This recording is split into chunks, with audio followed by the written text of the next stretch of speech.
Olá, seja muito bem-vindo, muito bem-vinda ao Prazer em Me Conhecer através de você, um podcast onde exploramos a incrível trilha do autoconhecimento através dos relacionamentos.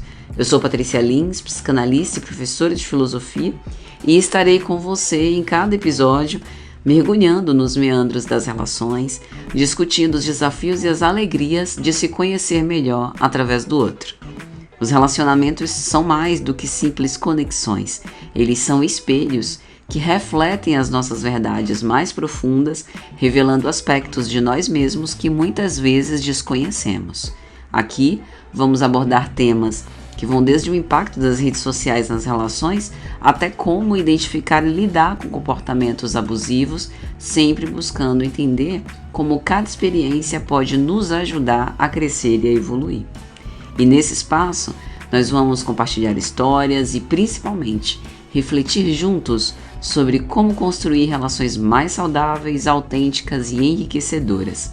Vamos descobrir como o amor, a amizade, a confiança, a comunicação podem ser ferramentas poderosas para o nosso desenvolvimento pessoal. Então, prepare-se para uma jornada transformadora, onde cada episódio será um convite para olhar para dentro, entender suas emoções e fortalecer as suas conexões. Acomode-se, coloque seus fones de ouvido e vamos embarcar juntos nessa viagem de autoconhecimento e crescimento pessoal. Sejam todos muito bem-vindos ao Prazer em Me Conhecer através de você.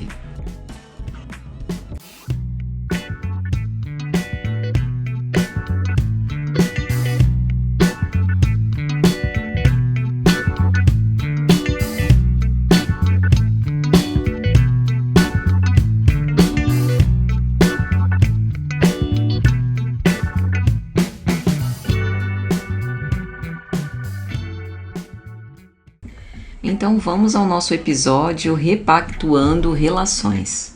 Hoje a gente vai falar sobre repactuar. E o que isso significa? Como a gente pode redefinir, reestruturar uma relação quando ela não está mais funcionando ou quando ela não está mais nos fazendo bem. É possível fazer isso em todos os casos? Como é que eu sei quando é possível ou não? E como fazer isso ser possível? Então, no Prazer em Me Conhecer através de você, a gente busca entender como nós nos relacionamos, como a gente se conhece a partir da forma como nós nos relacionamos e como isso se reflete no nosso autoconhecimento e desenvolvimento pessoal. Então, a gente poderia começar falando que repactuar uma relação significa redefinir os termos do nosso vínculo, seja ele amoroso, familiar, de amizade ou até profissional. E por vezes isso pode ser necessário, não necessariamente porque a relação esteja ruim, mas porque a gente vai mudando, a gente vai se transformando.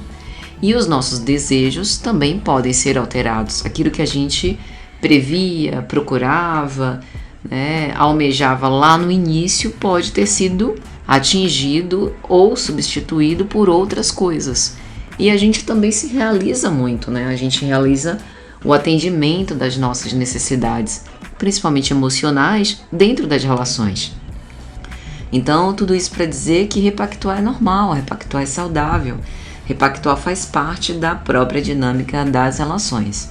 E é um momento em que a gente olha para aquilo que não está mais funcionando, que a gente questiona o que precisa mudar e buscamos uma nova forma de nos relacionar.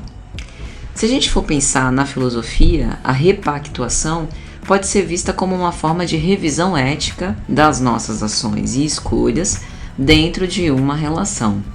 Já na psicanálise, é uma oportunidade de quebrar padrões repetitivos e inconscientes que nos mantêm presos em ciclos que nos causam sofrimento.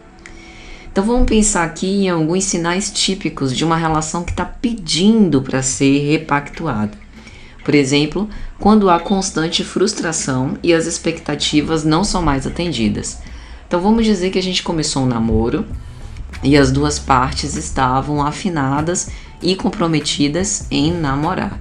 Namorar pressupondo um relacionamento sério, convivência, tempos de qualidade, saídas, viagens, construção de um vínculo bacana, participar das atividades uns dos outros, estar no meio social, familiar, de amizades uns dos outros, compartilhar vida, compartilhar tempo, dentro de uma construção do sentimento, que seja de acordo com a ética dos envolvidos e que fique bacana. E aí vamos imaginar que com o passar do tempo, houve uma mudança de caminho. Uma das partes, ou as duas partes, perceberam que aquela curiosidade, aquele interesse, aquele investimento no compromisso, aquela boa vontade de construir, já não é mais a mesma.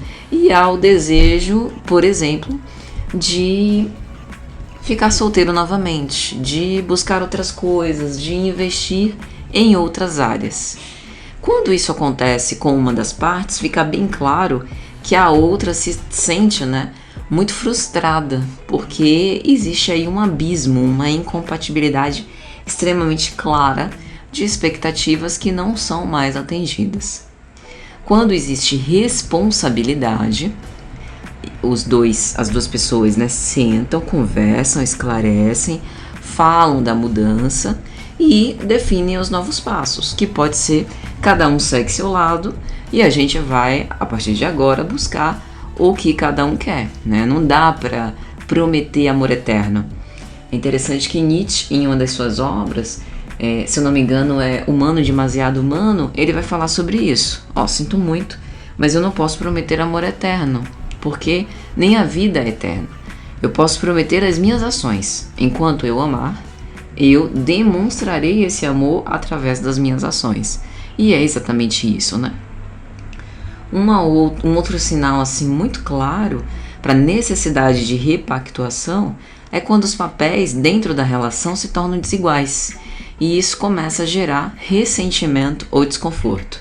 Pense, por exemplo, no seguinte caso, A gente tem um filho e esse filho único, o filho único adulto, mora com os pais. E vamos supor que os pais tenham uma relação de dependência-codependência. Vamos dizer que a codependência seja do pai e a dependência seja da mãe. E aí, nessa situação, o filho passa a ser exigido por aquele que estabelece o comportamento codependente, no caso específico do pai, para que divida as responsabilidades e divida também os deveres com ele, a fim de sustentar, nesse caso hipotético, a mãe na situação de dependência. Então perceba que existe uma inversão das funções familiares. Aquele que era filho está sendo convocado a exercer uma função que deveria ser exercida pelo cônjuge. Então o filho está sendo chamado para ser a mulher do pai e a mãe está ocupando uma posição de filha, dependente dos dois pais. Consegue entender? Essa mudança de papéis, por vezes, gera uma série de repercussões emocionais, psicológicas, Gera conflito, gera culpa, gera ressentimento, porque imagine, o filho pensa, não, mas são meus pais, eu devo ajudá-los, pela minha tradição religiosa, eu devo honrar os meus pais, como é que eu vou simplesmente virar as costas para isso? Embora eu perceba que exista uma disfuncionalidade na relação deles, mas isso não me diz respeito, enfim, gera desconforto, gera ressentimento, porque talvez aquele filho não gostaria de ser exigido àquele ponto. Então é preciso, somos os três aqui adultos, então a gente precisa sentar para colocar as coisas às claras, falar sobre o que a gente está sentindo, falar sobre que rumo a nossa relação aqui, a dinâmica familiar está caminhando para que fique bom para todo mundo. Uma outra questão muito clara também da necessidade de repactuação é quando uma das partes sente que não está sendo ouvida ou valorizada. Por exemplo, em um casamento, quando as responsabilidades não são mais divididas de uma forma justa, ou em uma amizade, quando uma pessoa sempre cede e a outra sempre exige. E aí vai criando essa desproporcionalidade nas relações. E como que é esse processo de repactuação? A gente tem algumas etapas. A primeira é o reconhecimento. O primeiro passo é reconhecer que tem algo fora do lugar, tem algo que precisa ser ajustado. E isso envolve muita honestidade, tanto consigo mesmo quanto com o outro. Segundo, o diálogo. É fundamental abrir um espaço de escuta mútua, onde as partes possam expressar as suas insatisfações e as suas necessidades. Não é necessariamente imputação de culpa, mas entender aquilo de que eu preciso, né? Eu sempre falo, né? Por exemplo, a gente está num relacionamento e aí eu preciso, dentro desse relacionamento, eu imaginei que eu tivesse a companhia dessa pessoa para viver bons momentos. Então eu preciso disso, preciso dessa parceria, dessa cumplicidade, desse estar ao meu lado. É estar ao meu lado o tempo todo? Claro que não, porque a pessoa trabalha, a pessoa tem seus afazeres, tem o seu lazer, tem a sua família, tem o seu rol de amizades, né? A pessoa vive fora daquela relação. Mas é uma necessidade que eu tenho, ponto. Isso está posto. E aí as justificativas podem ser absolutamente plausíveis. Não, porque final de mês é uma loucura, tem indicador para bater, meta para bater, eu preciso me dedicar ao trabalho. Não, porque campeonato brasileiro, meu time vai jogar e agora eu só estou preocupado com isso. Não, porque eu tenho aqui uma dívida no banco, eu preciso trabalhar feito um louco para poder cumprir. Não é porque minha mãe adoeceu e o meu pai também está um pouco necessitado, né, de amparo, de suporte. Sempre vão haver razões. E aqui não há a necessidade de entrar no mérito se a razão é plausível ou não, se é isso mesmo ou não, né? Vocês podem até dizer, não, Patrícia, mas realmente tem momentos em que é necessário compreender. Só que a gente não está falando disso. A gente está falando de necessidades que precisam ser atendidas.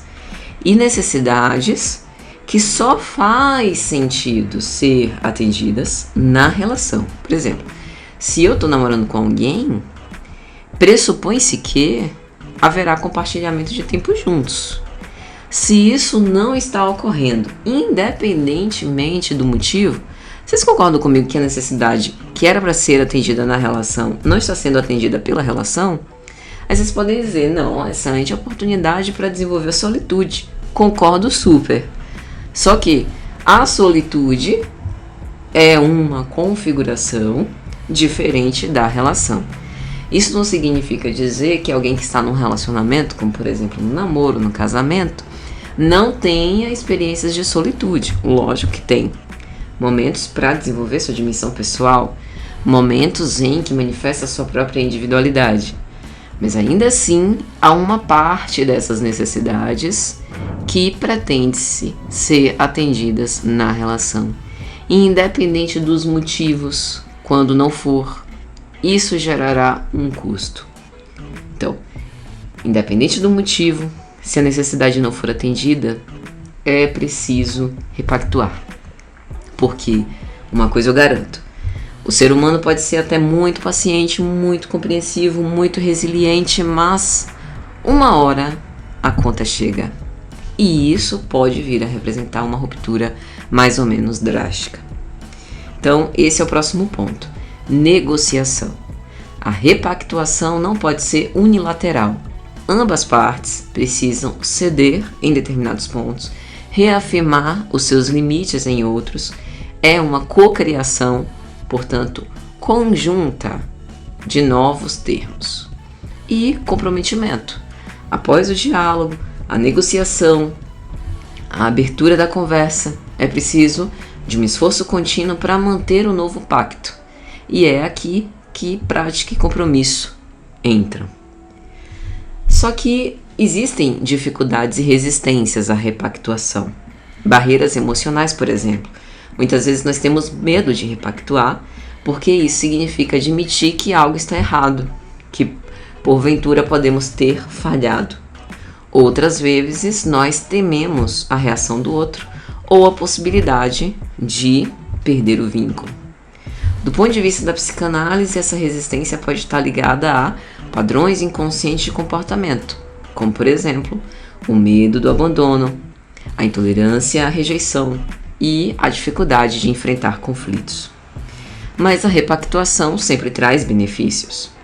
Redefinir os termos de uma relação pode trazer uma sensação de renovação e crescimento, promover maior clareza sobre os papéis de cada um e também sobre as expectativas recíprocas, ajuda a prevenir conflitos maiores ou até o fim de uma relação que poderia ser ajustada.